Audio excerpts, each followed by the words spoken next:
Welcome back to the program. We're discussing that iconic handshake. It's actually the second in 10 years, right? Remember the previous one after the 2007-2008 post-election crisis. Here we are again, and there's been varied reactions to that, even as we ponder the way forward. My guests on the show tonight, Dr. WANDIA and NJOYA, thank you for joining us. We have Barack Maluka, as well as Dr. P.LO Lumumba. Thank you. Asante sana. Thank you.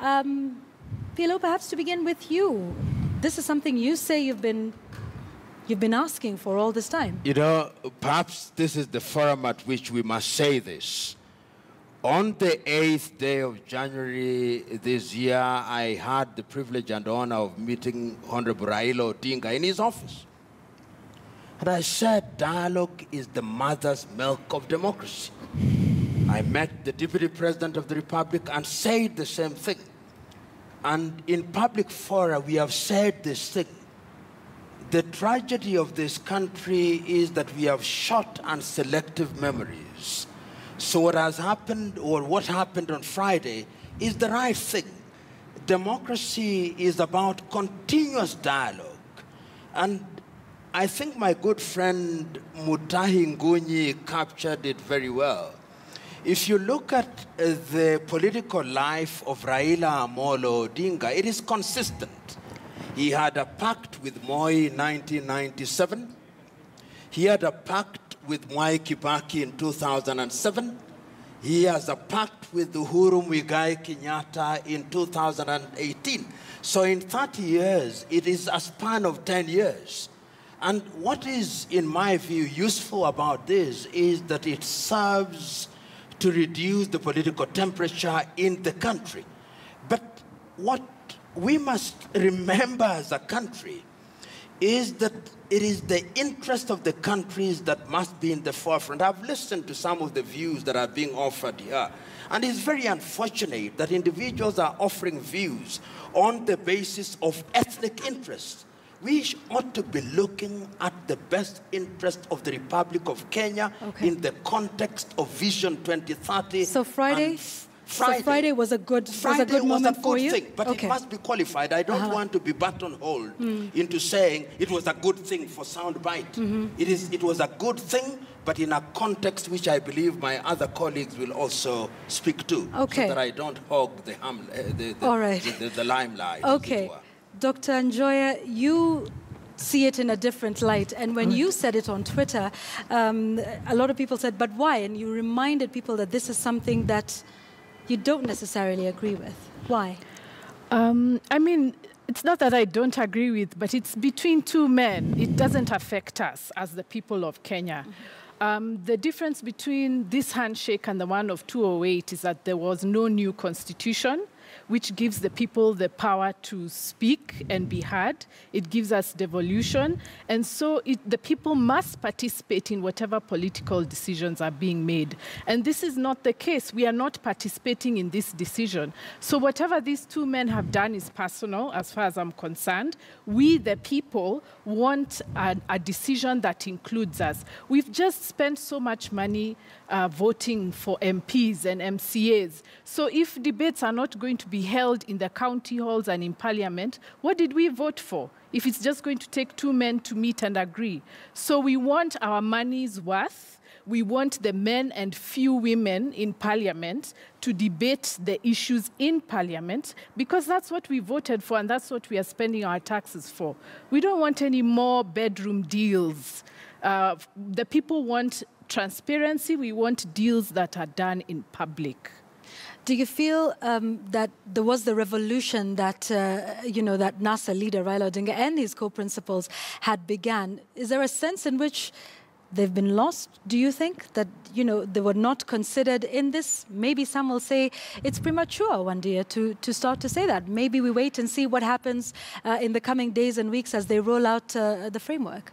It's not premature because our taxes are still paying the MPs and the MCAs to debate issues. So what are they going to be doing while we wait? And wasn't the point of the election to have these people in parliament so that they can debate the issues in open forum and so that we can hear and give our views? So what was the point of voting if two men are still going to decide in State House what the Kenyans want? And I kind of sympathize with Raila. You've been rigged out 3 times. He's not been rigged out. Well, I think he was rigged out 3 times. You've worked so hard for the rule of law, and everybody who wins through extra political means, because they have the money, because they have the power, they have foreign support. So I think, he's fatigued, and I understand where he's coming from. And that's why I said in my first tweet, we thank him for staying the course. We are very proud of him for what he has done up to now. But let the people take this over, because we have a constitution that gives us the framework to do it. So we want to do it now. All right, and we will talk about what that will look like in your mind in just a moment. But Barack, the ANC party leader also feeling left out of this process. It's not a question of feeling left out. It's a question of just recognizing that there have been processes. If we have been together and we have been talking about dialogue, and you are the one person who has been saying no to dialogue, together with the rest of the train behind you, you've been saying no to dialogue. You've been the biggest impediment, and then you just sneak. You don't even tell us that you're going to talk to somebody and that you're going to sign a pact. There's an element of treachery in the whole thing. And yet, this is quite in keeping with form and context. On a different platform, 4 days ago, I told this country how Raila Amolo Odinga sneaked into Uhuru Park to go and be sworn in. And the following morning, they spent time vilifying me, saying Muluka has lied because of an elliptical detail that he had agreed with these other people that they would have alternative phone numbers on which he would call them. People lose track of the substance, and they start vilifying you. They don't want to look at the issues in this country are bigger than Uhuru Kenyatta and Raila Odinga, even as they have themselves tended to admit in the press release that they issued on Friday. There's a sense in which they are coming together is good, because they symbolize also that which has bedeviled this country for a long time. And so dialogue is welcome. We have been talking about dialogue for the longest possible time. And if you felt that there was need for you to go and hold a conversation with the other person without us, you still would have just told us, I want to go. Or if you thought so you see it as treacherous? That's a strong word, because you said that just a few seconds ago. A few days earlier, he had said himself that he smelled treachery, he smelled betrayal, and so I only borrow his idiom. Okay, all right. So here we are with welcoming the talk, saying this was a good thing to lower the political temperatures. Some of the political actors feeling left out and betrayed, and the people saying, this is something that we want to take forward, and it's not just about the 2 gentlemen. I want us to listen to the views from the residents of Mombasa City tonight. Francis Mtalaki spoke with them a short while ago.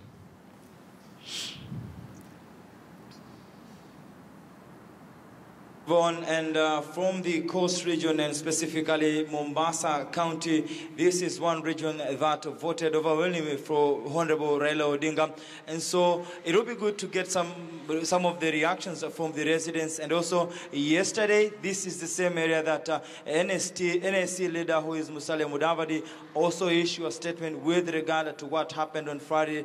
And I want to bring in some of the residents from Mombasa County specifically to speak to us here. Can you begin us with your name and tell us, when you heard that President Uhuru Kenyatta and Raila Amolo Odinga were meeting, what was your immediate reaction? Okay, my name is Pastor Francis Siso. I minister with Injili Takatifu. I'm the resident minister in charge of Injili Takatifu Mombasa branch. Yes. First and foremost, as a patriotic Kenya, I want to take this opportunity to congratulate the President of the Republic of Kenya, His Excellency Honorable Uhuru Kenyatta, and the President of the people, His Excellency Honorable Raila Odinga, for coming together to dialogue for the sake of this country. So for me, I want to say it is a bold move, and it is the way forward. And also, what would you want maybe the two leaders to be able to digest going forward as a Kenyan? What are the grievances that you think maybe as a Kenyan will be important for the two leaders to speak in one voice and also soldier forward? Mr. Francis, if you can remember very well, I want to echo the same sentiment that I echoed in KTN in the month of September, immediately after the disbandled election of August. I said it that the way forward is for our leaders to come together in order for them to build a new bridge towards a new Kenyan nation, where we are going to have a national conversation, where we are going to have a dialogue through our leaders, so that we can come together and discuss issues like electoral justice, we discuss issues like inclusivity, we discuss the issue of the lack of employment of our youths, we discuss the issue of the high cost of living, we discuss issues like the big burden of the loans that we have in this country. So for me, what we expect now from our leaders, and I want to echo these sentiments to the other leaders of NASA, that is Honorable Musalia Mudavadi, Honorable Kalonzo Musyoka, Honorable Wetangula, that it is high time they should know that now it is not the time for them to speak for themselves. Now it is time to speak for Kenya. Dialogue is the only way forward. Let us come together so that we can build new bridges, so that we can discuss issues and problems that are affecting our country. Thank you. Thank you so much. And Yvonne, if you can allow me for 30 seconds, maybe I can be able to rope in one of the gentlemen here. Tuanze na majina yako alafu tueleze wewe ungetaka viongozi hawa wawili wazungumzie nini kwa kifupi sana. Okay, Mr. Francis, asante sana. Kwa majina naitwa Omoya Dan. Nafurahi sana kwa kuona the President of the Republic of Kenya, Excellency Uhuru Muigai Kenyatta, wakikutana na the President of the people, the President Raila Amolo Odinga. Labda wewe ungetaka wazungumzie nini hasa kwa kuenda mbele? Okay, kile ningeweza kuona wakisungumuza, wangesungumuza kwa ajili ya mambo ya Kenya. Jinsi Kenya inaendelea, Kenya iendelee vizuri kwa sababu tumeona ukabila imekuja katika nchi yetu ya Kenya na tunaona uchumi ya Kenya imeanguka. Tumeona watu wanauana ovyo ovyo. Na mimi najua mahali Honorable Raila Amolo Odinga yuko na Honorable Uhuru Kenyatta yuko. Najua Kenya itasonga mbele.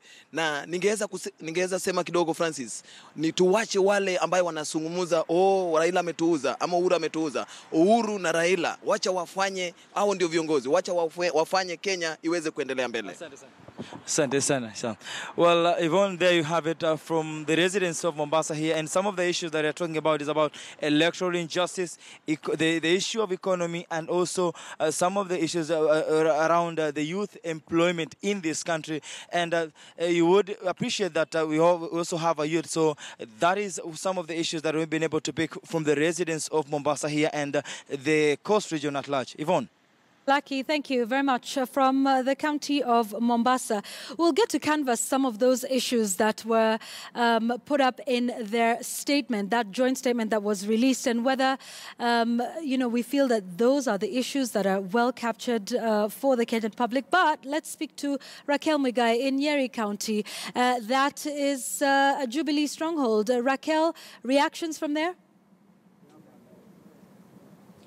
Yvonne, this is truly a Jubilee stronghold, and from the reactions here, it is evident that the residents from Nyeri County are very happy with that particular agreement of Raila Odinga and Uhuru Kenyatta coming together to just work for the sake of this nation. But we just want to get from the reactions of these people to understand exactly what it means to them. Does it affect politics, especially the 22 political succession? What is their general feel on all these happenings in the country? Thank you so much for joining us here on KTN News. Tafadhali tueleze majina yako, alafu what general feeling yako, hisia zako nini kuhusiana na hii, na labda from all the things wali discuss, what do you think should be the main agenda for them as they begin working together?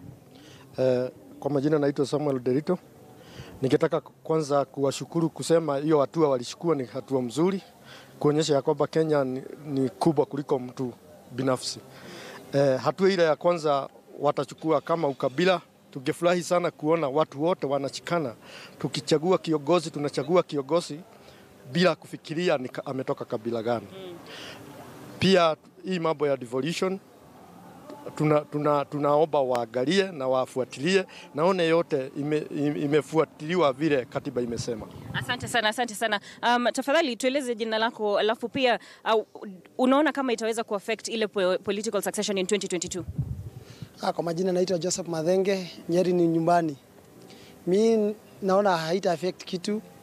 Juu naona our former Prime Minister na current President Uhuru Muigai Kenyatta wanataka kurudisha mkono kwa Ruto 2022 juu wakati huu Raila Omolo alipata kuwa kiti ya Prime Minister, alisaidiwa na Ruto sana.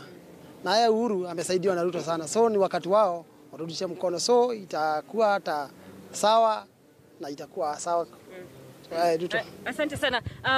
Yvonne, that is the situation here. Probably just a general feel of what the residents think, and they do not see that it will in any way get to affect probably the 2022 political succession. But as we wait for the meetings and the launch of that program that they had planned, we'll just have to adopt a wait-and-see posture to just get to see what they have in plan for the country in general. Yvonne. Muigai, thank you very much. From Nyeri County, I want us to get back to our conversation here. Kevin Ogutu is also on standby in Kisumu. We'll get to you in a moment. But the politics of 2022 aside, Dr. P.LO, your thoughts on the issues that were raised in that statement? They talked about ethnic antagonism, the lack of a national ethos, inclusivity, and you had talked earlier about the context in which these talks are happening. Do you think they touched on the right issues that will set us on the path towards getting this political crisis solved? You know, Yvonne, I'm very saddened, particularly when I listen to what the people are saying. Nobody talks about Kenya. Even your own journalists are asking completely irrelevant questions. Where is Kenya in the entire scheme? What is new that was not said in 1997 when Raila Odinga entered into a pact with Daniel Moi? What is new that was not said when Raila Amolo Odinga entered into a pact with Mwai Kibaki? There is nothing new. What is new and what we can say is that we have short and selective memories. President Uhuru Muigai Kenyatta has already stated that he has the big four. We as a country have already stated that we have Vision 2030. In the context of Africa, we have already said that we have Vision 2063. We already know that we have the SDGs. So there is nothing new. What has happened is that Raila Amolo Odinga, having taken the right decision to negotiate with President Kenyatta, has cooled the political temperatures. That is a good thing. What I would now love to see in a contextualized manner is Kalonzo Musyoka, Musalia Mudavadi, Wetangula, and all Kenyans coming together and agreeing that we need all hands on deck for the long-term health of Kenya. And I want, before you cut me short, we must, as Kenyans, liberate ourselves from this inclination to believe that politicians are demigods to define our lives. All right, let me ask this, though. So what is new for you, Wandia, in this document that we have seen? P.LO says that this is a way to cool down the temperatures. Okay, that's fine. What about the substantive issues that were raised there? Are they the right ones? And are we on a different path now that says that we won't be having another iconic handshake 10 years from today? I think the pastor from Mombasa is the one who articulated, but we had all the issues, I think, from the people. The people want employment, they want education, they want healthcare, they want social services. That's the Kenya we want. We don't have to speak it as Kenya, but just knowing that every citizen has the right and access to good healthcare, education, public transport and all these other things, is our assurance that Kenya is one and that Kenya is united. So the people have spoken, but that's not the agenda in the document that the two men released. First of all, they trivialized all the problems and made it an ethnic problem. How so? Our problem is economic. The reason we have ethnic division is because of inequality. How are we going to solve that inequality when we have huge landowners who don't pay taxes on that property? They get credit for that in the banks for that property. They never appreciate what it means to sweat and work hard and use your ideas to earn a living. So you see, as long as we have the elites making money that way from tenders and connections, all the young people who are coming out of college who have great ideas, they just need credit and a chance. They won't get it because the people in power don't appreciate what it means to work hard. And that's what is leading to ethnicity, because if you need connections, it means the person you have connections to is from your ethnic group. So the economic problem must be solved together with the ethnic one. We don't want just culture and cultural festivals and dances and drama festivals. We also want economic equality. We want to see devolution honored, and we want an end to corporatization and privatization of social services. So those are some of the issues that you think should have been canvassed in this one? They are not in the document. They are not in the document you saw? Sound bites. And the thing is, Kenyans need to understand that the way politics works is that politicians, they get the sentiments of the people and say things, but actually we think they are saying what we are saying, but they are not. So they will say, yeah, we agree with you, but when push comes to shove, when you look at policies, when you look at laws, when you look at where investment of the government is going, it doesn't reflect what the people think the politicians are saying. And that's the new era we are in. We have to hold politicians to account, not just by what they say, but what laws and policy and money, where is it going? Okay. That's what we want to know. All right. We didn't sort of see this articulated by the ANC leader. Perhaps you can do that here as well. And with also the three core principles, because what we have seen since the January 30th swearing in is, who was there and more of personality driven. Do you think that those issues that WANDIA is talking about were properly canvassed in the document that was sent out after the talks? Or is it a case of sour grapes for some of the NASA principles simply because they were not invited to the talks? I think, Yvonne, I would find it very unfortunate if a journalist of distinction and whom I hold in very high regard like yourself were to start talking about the sour grapes. We have been on this journey before. Raila Odinga has had a compact with Mwai Kibaki. It broke down. Earlier he had a compact with President Moi. It broke down. He had a promissory note with Simeon Nyachai. It broke down.